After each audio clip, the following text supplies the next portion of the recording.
All right. Hello, everybody. Hello. Welcome to Truly Inspired, the podcast. I am Vida, and this is my guest, Julie. Today, we are going to be talking about mom guilt and how to manage it in this crazy time of COVID-19. So I'm super excited. Thank you, Julie, for being here. Thanks for asking me. So while I go ahead and get this shared into the group and start watch party and stuff, why don't you go ahead and introduce yourself to our audience and let everybody know who you are, where you're from, what you do, how we met? Sure. So my name is Julie, and I am a mom of three. In a past life, I like to say, so before kids, I was a naturopathic doctor, and I left my career to stay home with my kids.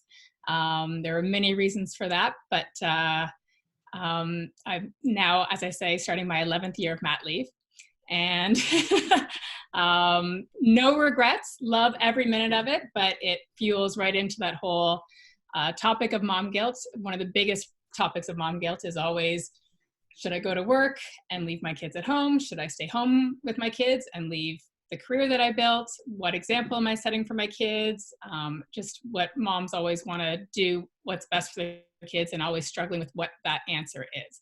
So I've lived it. I'm happy to share my experiences. And right now with the whole COVID-19 situation, we are all knee deep in it because we're all sequestered and at home and trying to continue working and trying to continue keeping our kids active and healthy and happy, and now homeschooled on top of it all. And I have worked from home for about the last 7 years with my kids, so I have experience with that as well. And now it's just, everything's exponential from where it was before. You and I met online. I searched you out basically, and I was just looking for a space that had like-minded people, that shared positivity, that shared my vibe, and you and I connected, I believe, for a reason, and we hit it off right from the beginning, right? I know. You were literally the first random person to join my group.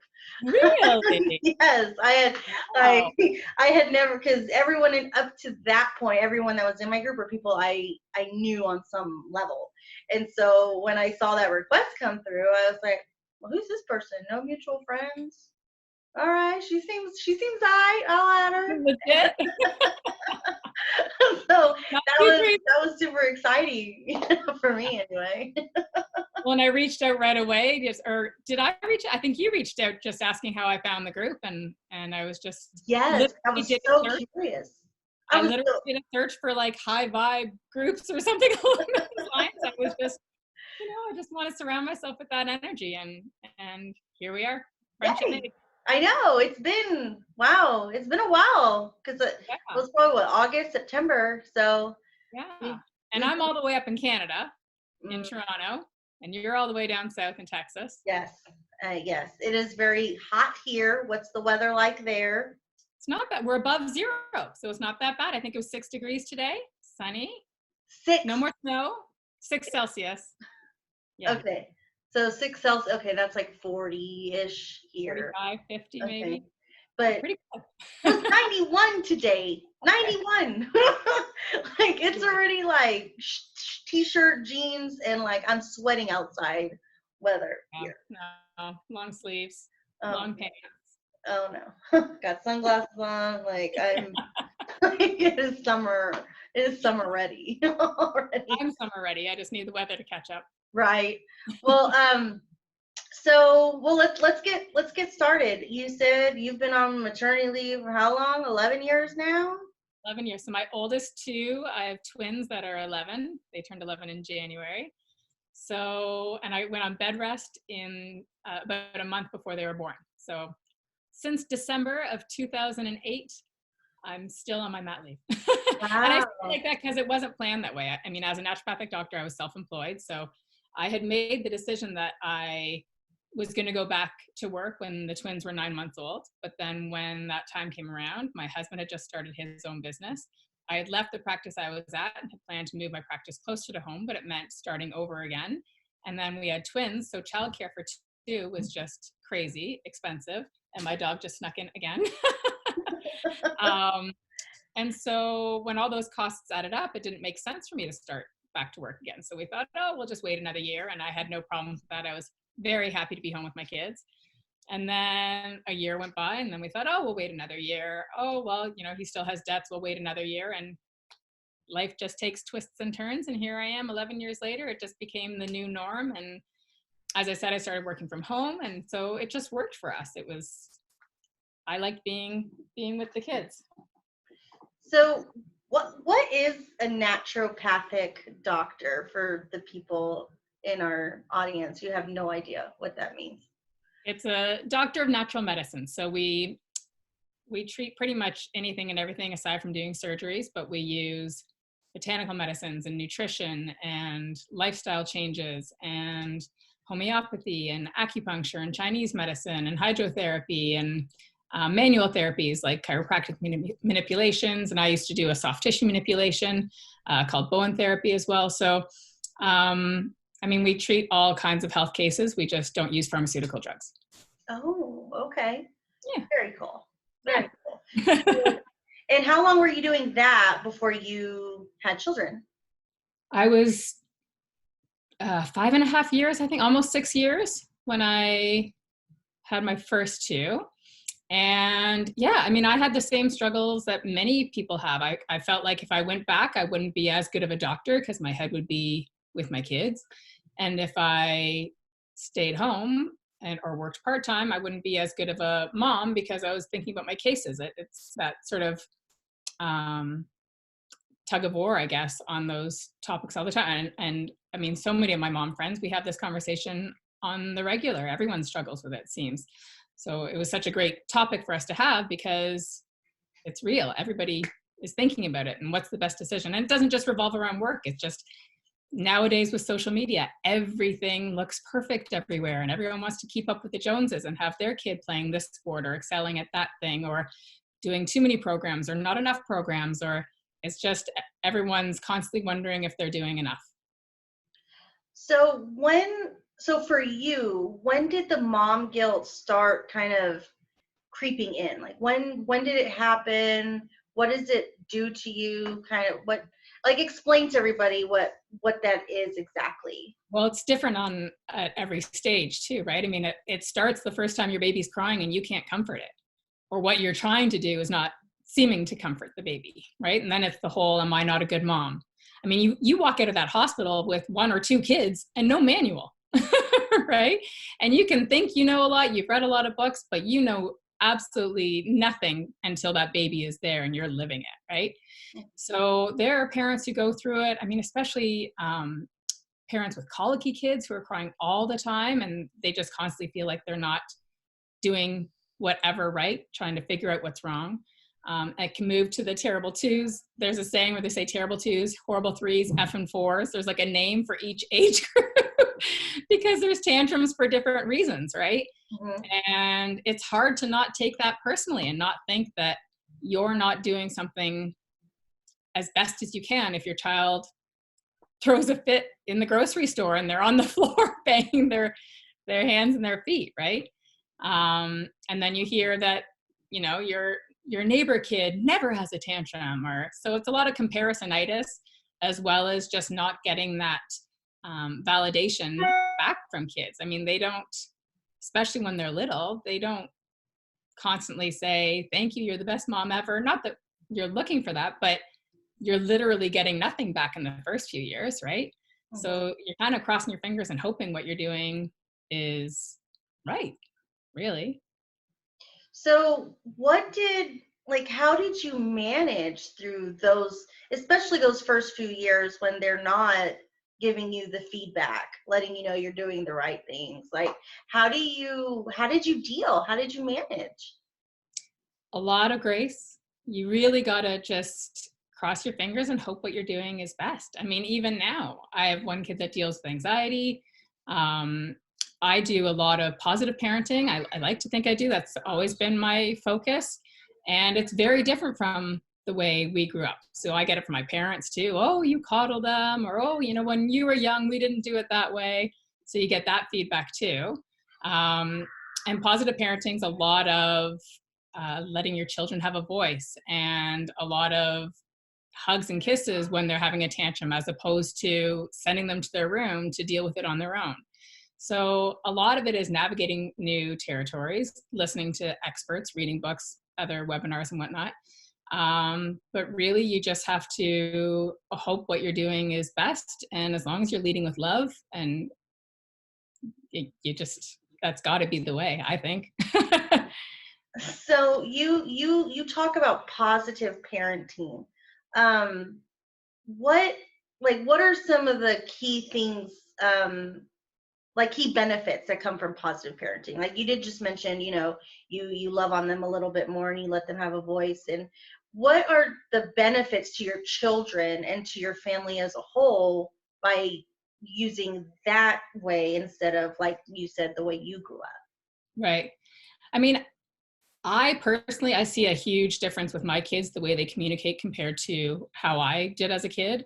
We were most of the time we were supposed to be seen and not heard. You didn't really have a voice. You didn't have a say. You did whatever you were told to do. Parents knew best, end of discussion. And there's a place for some of that. But at the same time, like even my 5-year-old will verbally say, what you said hurt my feelings, and this is why, and completely explains, and you kind of see another side and say, okay, well, your feelings are valid too.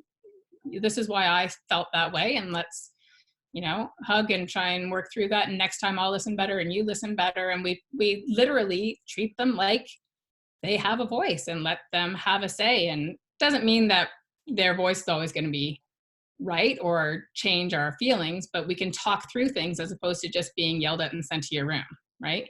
So I think down the road, I'd like to think that teaches my kids that how to communicate and how to stand up for themselves and how to work through disagreements, arguments, issues a lot better than we did. I mean, I've always had this issue with confrontation because I was never allowed to, right? It's something that I've never been comfortable with because of that. But with my kids, I'm trying to teach them to talk through things and work through things and explain your emotions and all of that. So as I said, you cross your fingers and hope what you're doing is right. I'll let you know in another 10, 15 years. Well, I mean, kids, so. Well, I firmly believe that parents do the best they know how to do, Absolutely. And some parents are a little more schooled in that way and some aren't. And yeah, it's no one's fault. You just kind of have to navigate, parenthood. Everybody does things differently. So you mentioned one of your kids has anxiety. So, and how old who is, like, which one is it? 11, yeah. Okay. So your 11-year-old, one of your 11-year-olds has anxiety. That's so young to have such a tough Right? struggle. So how do you help? Is it him or her? Her. Yeah. Okay. Crazy how common it is too. Again, like I think a lot of our kids, and she's one of them too, are overworked. I mean, to be honest, this whole slowing down, self-isolation has been a real blessing for our family. And I think a lot of people can say that, where the activities she does, she loves, she wants to do them, but she's on the go from 8:30 until 9 o'clock some days, a few days a week. And it is too much at that age. I 100% agree. But then there are activities that she likes and she wants to do, and that's the time of the schedule. And again, there goes that balance. Am I doing her a disservice by having her in those activities, or a service by letting her do things that she loves? And is that affecting her sleep and therefore affecting her mood? And she's just overtired, and it adds to it. And so again, it's that constant struggle, and we'll probably pull back on some things next year. But right now we're seeing a huge decrease in it because we have a much slower pace, right? We're getting a lot of answers. Yeah, and sometimes it takes like being thrust into something that is so abnormal for you to realize, how shit is, like, oh man, why didn't we think of this sooner? Yeah. Well, we did, but you don't have that time to Mhm. to remove yourself from it, until, as you said, like some major impact like this occurs, and now you're able to see things differently. So Yeah. So, and so your twins, yeah, are they both girls? no, one No, boy, you one have girl. one of each. Okay, that's what I thought. Okay, so you have a boy and a girl, twin, 11-year-old. Yeah, The girl has anxiety. What about your son? he does at times. He also, whether he manages it better or he hides it more, he is sort of the pleaser of the family. He wants to help everybody and keep the peace all the time. If there's, any issues, he's the one trying to mend everything, for better or for worse. I mean, I think then all of a sudden he's bottling up his emotions or even taking on other people's emotions. And then every few months, all of a sudden he'll start showing some anxiety, and then we work through it, and he takes a day or two and he's fine, where she can express anxiety a few times a week. So they're different that way. But yeah, I mean, again, it's the teachers even say it's a lot of preteen emotions right now, where we have teenagers Yeah.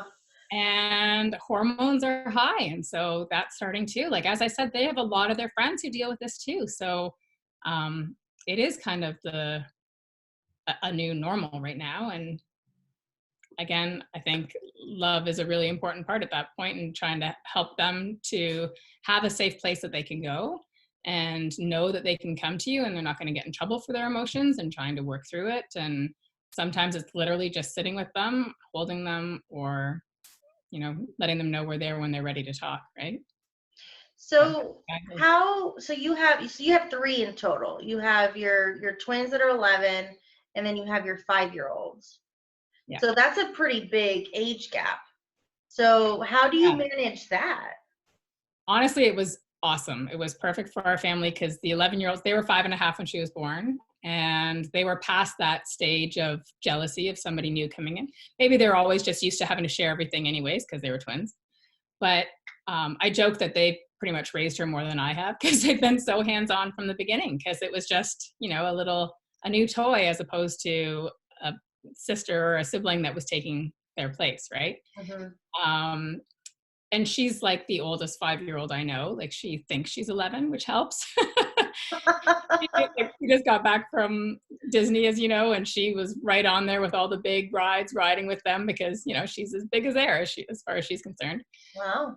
But it's times like now where we're doing homeschooling. I use that term very loosely, but where I can give them the same activity, the older two the same activity, and then work on, coloring with her, or take her to do a game in her room or something, where that's where the gap starts to show. And she does a lot less activities than the other two, because there's just only so much time in the day. So Right. I feel bad that I felt they did things when they were 5 and she doesn't get to do those same things, but she'll have her time. But again, there's another mom guilt thing, right? When you compare your own kids too. So has she made comments about things that she wants to do that she's not able to? Not really. I think she's still grasping the whole full day school thing, and that's a pretty long day for her. So one activity a week is enough for her, and she gets more camps in the summer. My other two aren't as into camps now, so they want to do a sleepaway camp, and otherwise she does a lot more of the day camp. So I guess throughout the year it balances out, but at some point, yeah, we'll literally have something every single day of the week, most days, for one of the kids. She's been shuttled around a lot, chauffeured around. Her evening naps used to be in the car as we were going activity to activity when she was smaller. So yeah, So I would imagine she enjoys car rides. She likes going from place to place. less so now. Now she wants to stay home more. Now we get a lot more arguments. I don't want to go. I don't want to go. And Mhm. obviously I can't leave her home to take the other Right. ones to activities. Kind of fun.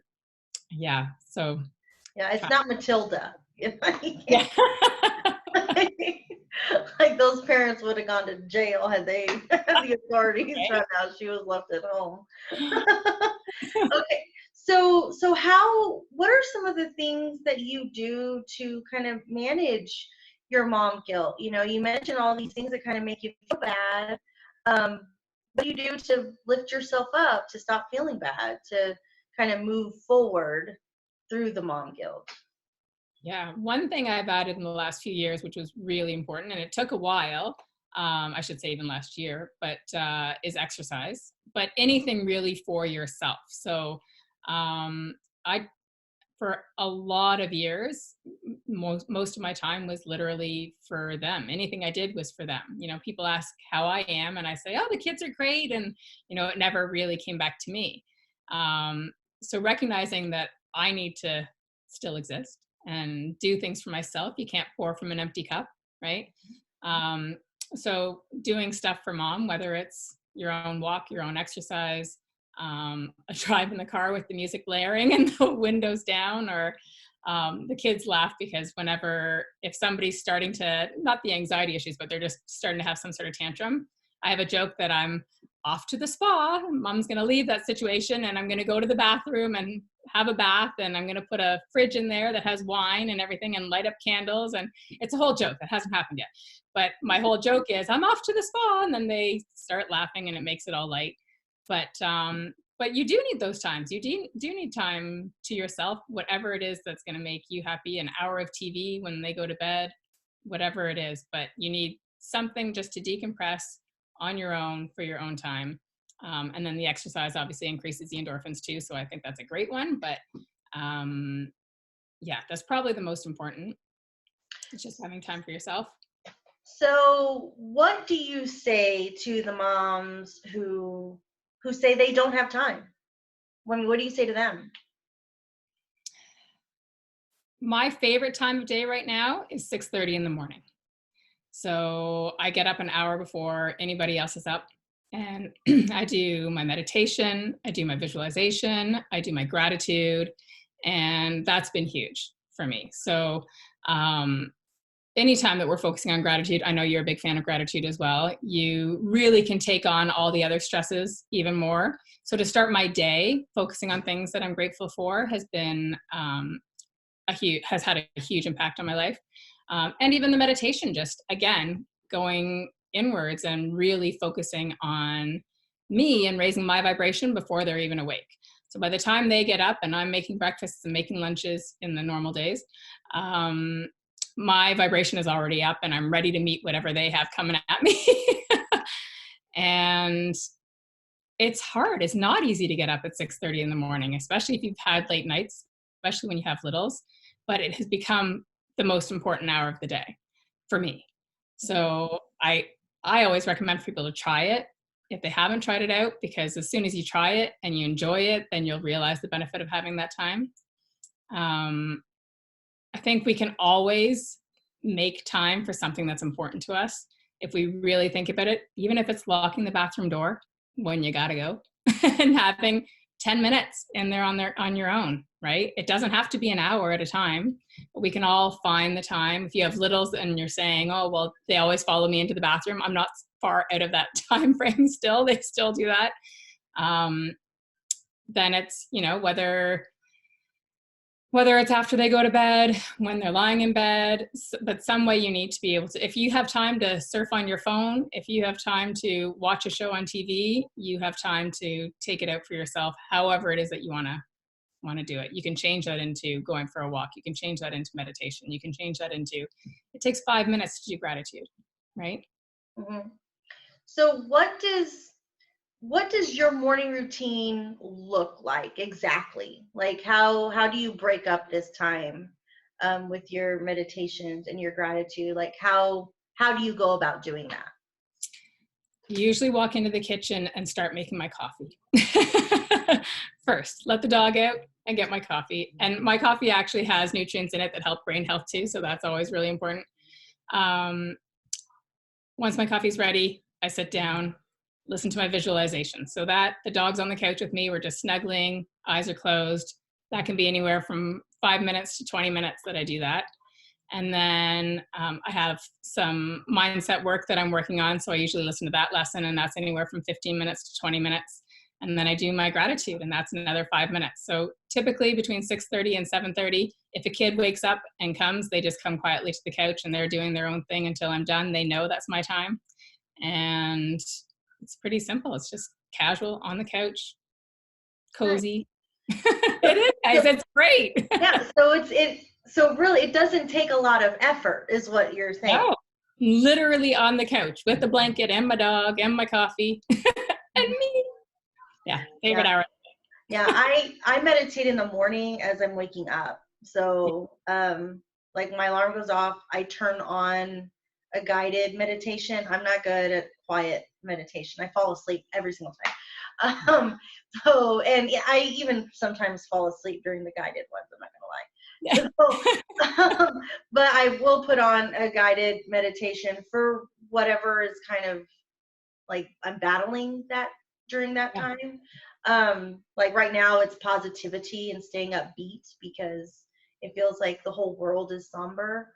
Um, and that's how I wake up. And then I do my affirmations after I brush my teeth and I look in the mirror and I say, "You a bad bitch." I do. I love that.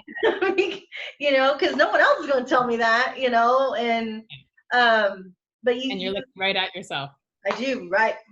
Yeah. Dead. Right after I brush my teeth, my hair's a mess, and like even when I'm, busted up, like you bad bitch, like and but it's so important because I have found the days I don't do that are they're slower. My energy's lower. Like, have you noticed that? Absolutely. Absolutely. And I've started teaching the kids that too. So we're trying to do some gratitude at the dinner table, especially now. We all have more time that we're actually eating dinner together. But the kids have questions too, and they're asking about what's going on in the world, and we're explaining it as best as we can. But there is a little bit of fear around that too for them. So we're trying to keep them safe and comfortable, and as you and I always say, look for the good and teach them to look for the good and stay positive. And so it's helping them too. That's awesome. Yay, I love that. Yeah. Like when you can see all the personal growth stuff that you learn and absorb and like spilling onto your children, like I can't imagine how wonderful a feeling that must be. Oh, absolutely. Absolutely. I get excited when my husband gets on that train. Yeah. And we're not. It's such a positive influence, right? Yeah, that's awesome. Um, okay, so what are some other things moms can do during this time to kind of help them get through the extra stress, the extra guilt, you know, the beating themselves up? Like, what are some things they can do for themselves every day right now? I think one thing that's so important to remember is nobody's perfect, no matter what social media tries to tell us. We got to stop aiming for perfection. We got to be happy with whatever we can give, whether it's 50% that day, 80% that day, and we can always strive to be 1% better the next day. But we got to cut ourselves some grace. We got to stop comparing ourselves to other people, and know that it really does take a village. Like now is such a perfect example of the community that we need to be relying on, whether we're helping each other grocery shop or do whatever it is for those that are self-isolated. We need to lean on other people, whether it's just talking to a friend who can be an ear and supportive, bounce ideas off, or just have them tell you you're doing a darn good job. And then also, somebody else might have to pick up the kids one day because you can't do it because you have to get to this activity, or you have to share carpooling. You have to, let somebody else pick up a birthday present for you because you just can't get there, or whatever it is. Use your village. I'm a firm believer that it takes a village. And stopping striving for perfection, I think, and the grace. I will always go back to give yourself some grace and just trust that what you're doing is the best that you can do. If your kids are happy and healthy, that's all that really matters at the end of the day, right? Mm-hmm. And you've had a successful day, I think. Yeah, I love all of that because I hear it all the time. Like I am not a parent. I don't have children. I am I call myself like a pseudo aunt because my cousin, who is like a sister to me, Yeah. has a son, and Yeah. there's another one on the way, a baby girl. So I consider myself an aunt to him. But Yeah. I only have him for very short periods of time, and I don't have to deal with, the things that she does as Right. his mom. And but she's so hard on herself. Yeah. She gets real down on herself a lot. And um what are some things, like, what kind of people should you surround yourself with to help minimize all of that, since you say it takes a village? What kind of village should you have? Well, I think it helps having people who are in the same similar situation. So we tend to make friends with other parents of our kids' friends that are in the same grade, in the same class, because we all get it, right? We have the same issues. Um, so that definitely helps. But even in that situation, the people that you bond with, as with anything, like you want somebody who has the same type of vibe as you, right? You want to be able to bring each other up and support each other. I mean, my closest friends are all people that empower me, and I like to think that I empower them too, right? So yeah, I mean, I don't think it's any different from any other friendship, but if anybody's bringing you down, it probably ain't the right person, right? But yeah, I mean, those most of my close friends are people who have kids in the same grades or same classes or same activities, because we all get it. We all are doing the same thing. We're living the same type of lives right now, right? Hmm. Hmm.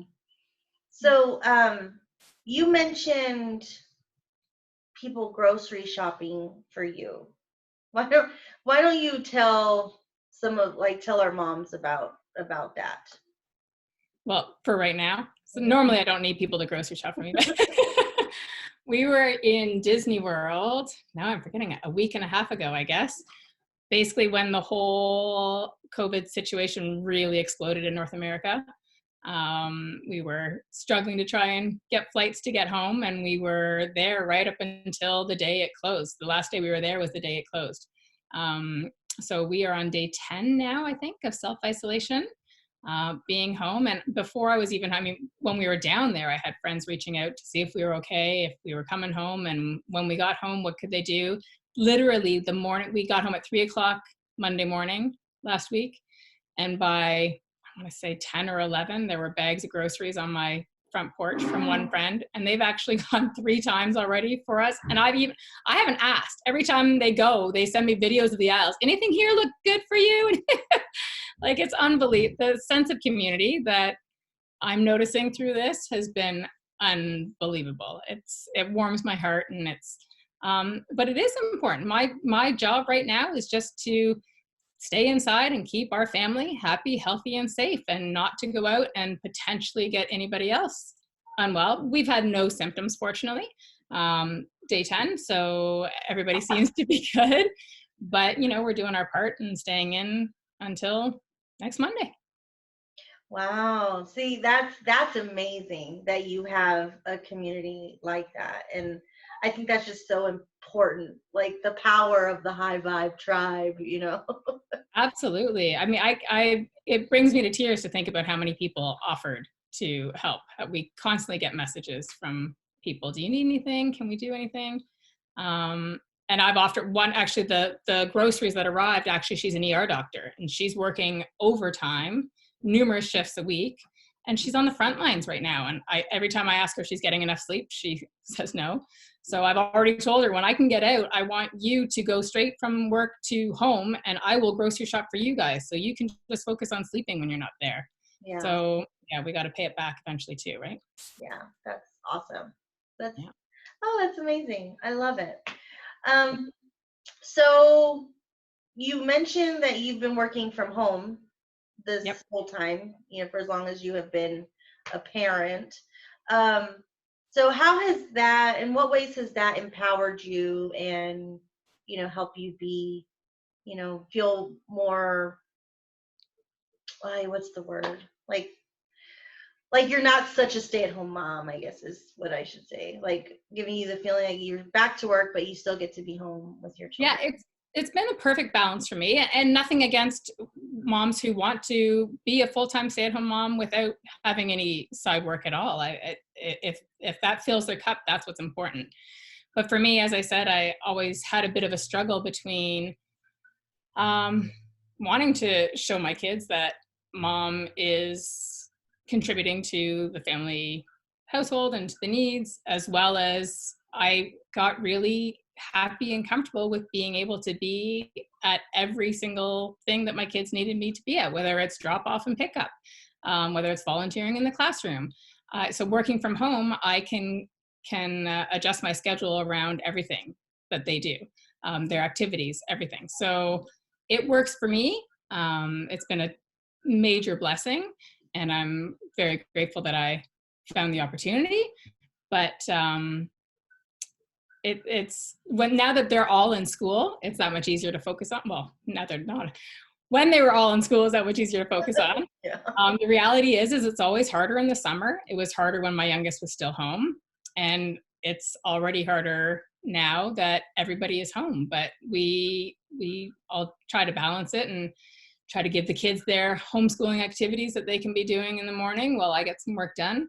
And then we have our lunch break, and then we all try to go out as a family and do physical education.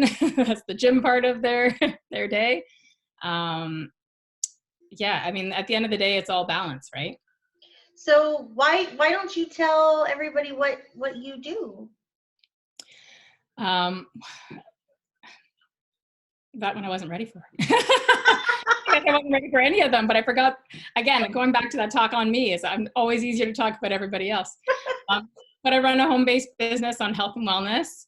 I run it completely 100% from my phone, which is what makes it so easy. So I can do it from my kids' activities. I can do it from the couch. I can do it from the carpool pickup line. I can do it from anywhere.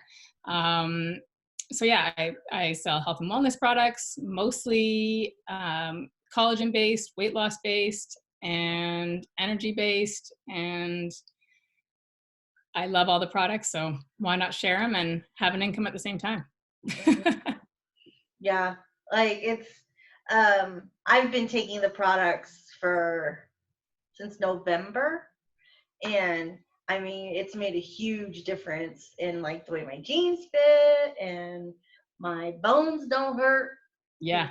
My like the And your mom? my mama, yeah, she got off a cane That's because of it. amazing. Yeah. So it's made a huge impact in our lives, you know. So I love that. I wouldn't have known about them if it wasn't for you. Yeah. It's pretty awesome. And see, for me, with a background in wellness as well, it's a perfect marriage for me. So I still get to help people feel their best.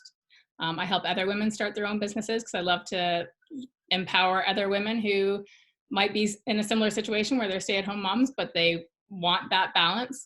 But they don't fully want to go back to work and not be at home to be with their kids. So it really is a perfect combination for women that are looking for that type of opportunity. And I love to help women succeed and build their own businesses. So it's just a win-win. No, that's awesome. Yeah. So what would you say is the like best thing about what you do? Like what's the one part of your job, of your business that lights you up to no end? Hearing other people's testimonials, just like you were just saying, you and your Oh, mom. Yeah, when people, when I get messages about how, I lost 8 inches that I haven't been able to lose in years, or my energy is through the roof, or my mood has improved so much. Just whatever it is that people are happy about, knowing that you've had a role in that, or, I'm making enough money that I can still put food on the table now, especially a lot of people are losing jobs right now. Like that's huge. So we have a lot of people on our team who constantly talk about how this is what's saving them right now. And that's so important and so empowering right now. So I'm a giver, I'm a helper, that's in my nature. So hearing any positives or benefits from anybody, that's when I know I'm doing what I'm supposed to do. And then sharing the stories with my kids so that they know, mommy's helping other people, and they get to see me creating my business and knowing really that you can balance it all if find the way that works for you, right? Yeah. so what last piece of advice do you have for moms dealing with mom guilt, working from home, COVID-19? Just one last piece of advice for them. I think we got to live on that 80-20 rule, where avoid perfection, do your best in all areas of life. If you can, hopefully get 80% of your work done, 80% of helping your kids with your schooling, they're eating healthy 80% of the time, and they're snacking on chips and cookies the rest of the day. Like, we got to not put too much stress or pressure on ourselves that everything has to be perfect, especially right now. At this point, we need to downplay the stress that everyone's going through. Just be there for each other, love each other, and give ourselves some grace. Still find time for yourself. We're allowed to go out and walk, so I try to walk the dog on my own. That's part of my time. Yeah. Because the exercise I try to do with them, so that's our time. And play. Don't forget to play. Kids need play, and playing together that's what keeps the smiles going and the memories made, right? Yeah, that's awesome. Yay. Well, let's see if we have any questions. Well, before we get to the questions, anybody who has questions for me or for Julie, drop them in the comments now. We are going to play our wacky question round, me and Julie right now. So ask all your questions, throw out any comments, any concerns, any rebuttals, and then we will chat with you guys about them here in 10 minutes. I'm going to set my alarm. Let me find it on my phone now. Timer. Okay, I got 10 minutes on the timer. This is the part that makes me nervous. Well, because you have no idea what I'm going to say, what I'm going to ask you, right? And, nope. and I have no idea what you got coming my way. So yeah, let's go. All right. Question number 1. What is something that you believe in that most people don't? Oh. She didn't tell me you're going to go deep. I didn't know I was going to go deep. I just picked a number. All these questions are coming from pairedlife.com. That I believe in that others don't. Can we do like a majority or something? Sure. That most people don't believe in. Like, just something that's, Because you're going to say you believe in this, but I'm going to go on to the whole meditation side, because a majority of my friends don't do it. So I can say that, where it's, something kind of woo-woo. Mm-hmm. But you and I both know how powerful it is, and how much it affects your mindset, how much it affects your vibration, your energy, your positivity, your mood. So I'm going to say, yeah, mindset work, meditation absolutely works. Yes, I agree. Like, very, very small percentage of the world practices the stuff we talk about, but that could also be why so much of the world is on cruise control, whereas, only, about 20% of the world is constantly leveling up, so yeah, I'm with you 100. All right, your turn. Okay. Mine's not so deep. What is the dumbest way you've ever injured yourself? Oh, Lord.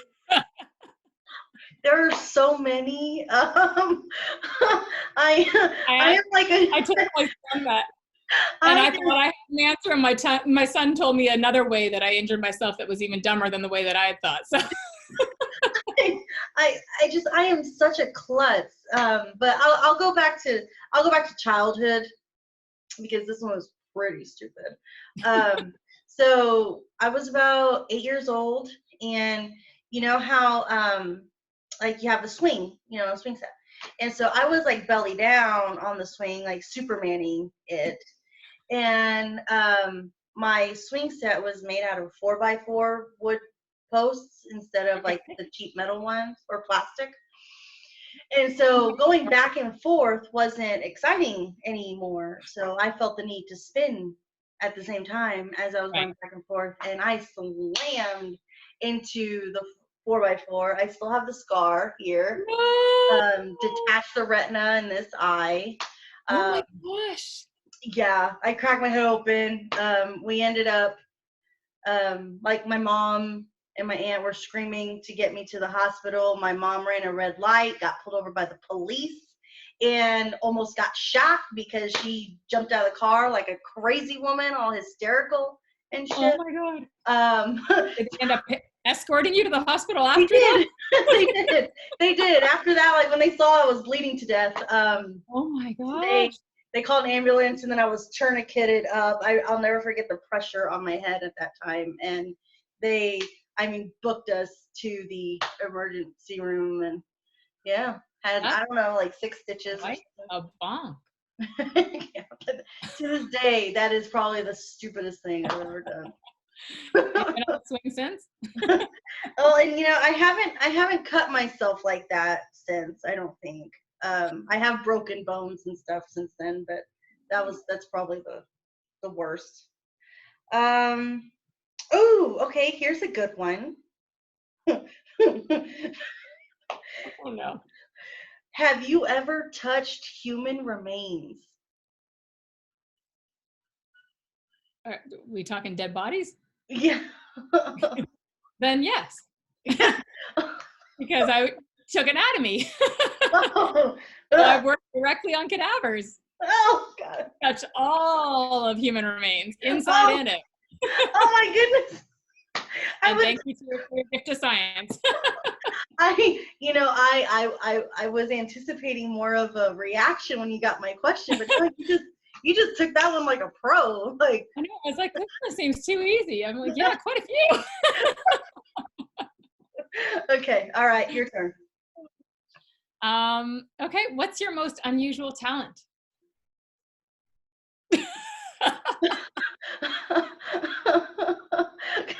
You're, oh my gosh, like these questions.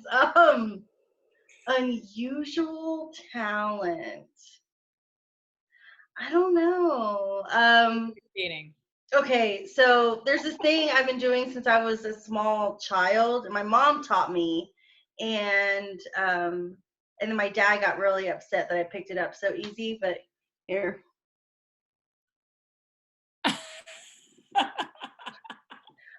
The nose flare. you know, like I don't think anybody does the nose flare quite like I do the nose flare.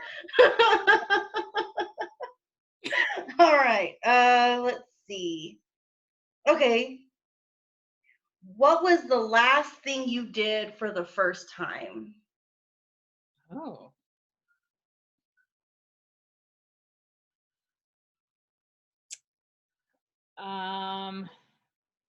I'm maybe gonna say a massive roller coaster at Canada's Wonderland. Like, was never, ever, ever, ever, ever, ever, ever, ever, ever gonna do it. Like beyond any other kind of roller coaster. Swore I'd never do it. Didn't have to go there.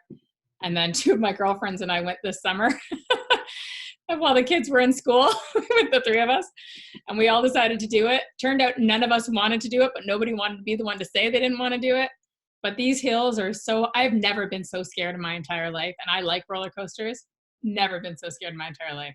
I don't think I'll ever go on it again. But No, okay, so you didn't enjoy it when it was done? I've never screamed so much in my entire life. No, no. There's one more that's slightly smaller than that one that I might have to do when my son's older, because I promised him I would, but that one, no. No. No. For you Canadian folk, it's the Leviathan. No, it's scary. Too scary. No. Look it up. Never You again. can actually, they have a website. Canada's Wonderland has a YouTube channel, and you can virtually ride all the roller coasters if you like, or all the rides. I think if you like, I'll send you the link. If you like roller coasters, it looks like you're sitting in it and goes through the whole thing. It's massive. Yeah, it took everything to get me on there, and I don't. All right, your turn. Oh, what's something that isn't real but you desperately wish it was? Santa. Oh, Santa Claus. I love Santa. your mouth. I mean, I believe in the spirit of Santa and the Absolutely. energy in Santa, and I make wishes to Santa every year, but like to physically touch him and have him in my presence, like in the Polar Express, that would Yeah. be like dream come true. Aw. Like whoever's watching, don't judge. Okay. I think everybody wishes that. Let's see.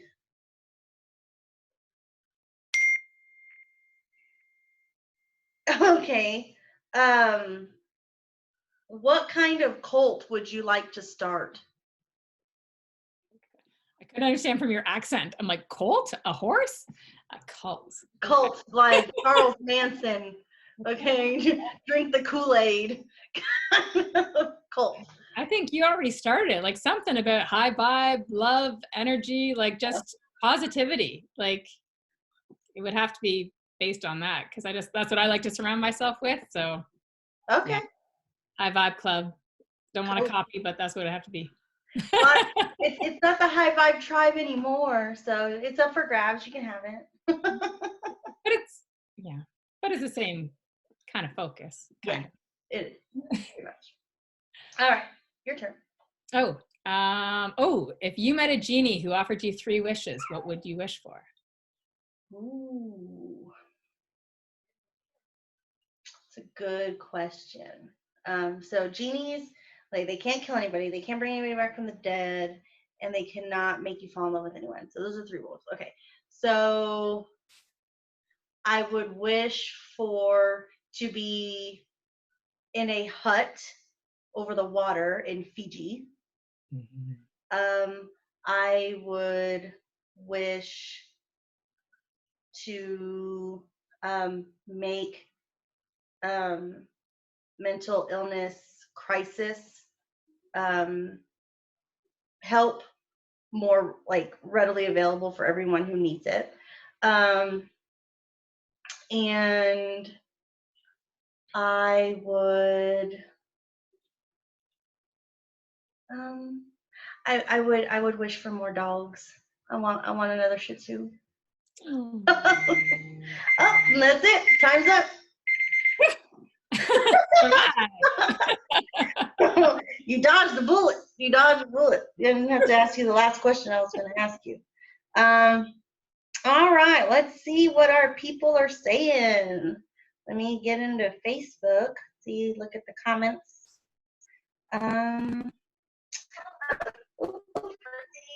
Anyways,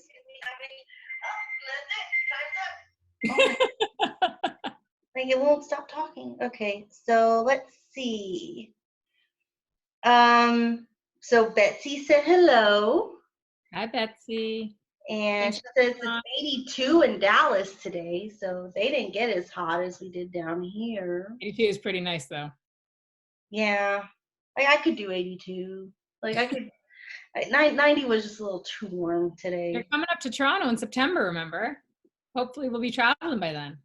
Hopefully. The Backstreet Boys are playing. That's true. When you're there, when I like talking about getting tickets. when I should be there. So hopefully I'll be able to we can go to a concert. Because that would be awesome. Let's see, Amy. Well, on here it's Marie, but her name is Amy. Amy said hello. Hi, Amy. And she says, love the 80-20 idea. So that's awesome. And gotta have that room for error. Then she made a comment about the faces that I make. I like your faces. Well, you know, it's who I is, you know. It's what I do. And then let's see if we have any comments from the group.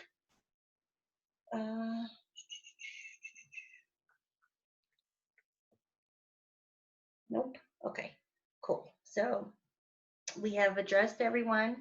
Everybody agree? So why don't you tell everybody where they can find you, how they can, connect, all that good stuff? The easiest way is through my Facebook page. So I think I'm tagged in there, Julie Ross O'Toole. Mm-hmm. I'm happy to accept friends, happy to share information. If anybody just wants more information, we are having an amazing presentation, I guess, every morning at 10 a.m. right now to just give people more information on the business if they're looking for a new income stream or even just a side income stream or a plan B. They can just get information, no strings attached, find out if it seems like a good fit for them that they can be doing. Since I work from home and everybody's at home right now, it's a great option. Mm-hmm. And if anybody wants any information on the products, again, I'm not a pushy person. I just like to share, and if it seems like something that can help them, I'm happy to help them out. So directly on my page, you can find information. You can message me, you can friend me, and I'll just keep you in the loop on everything. Okay, cool. Well, thank you, Julie, for being here. I've had so much fun with you. I'm glad you Thanks for decided to having do this. me. Always fun with you, Vida. Yay. And to all of our awesome viewers and listeners, thank you for tuning in to the Truly Inspired podcast. If you want to watch more videos, make sure you subscribe on YouTube and hit the little bell so you get notified every time I post a new video. And if you are looking into leveling up, getting some extra motivation about personal growth, don't hesitate to reach out. You can reach me on Facebook, Instagram, YouTube. I'll put all the links in the description a little later. And that's it. You guys have a fantastic evening. Be kind to one another. Love each other. Bye. Bye.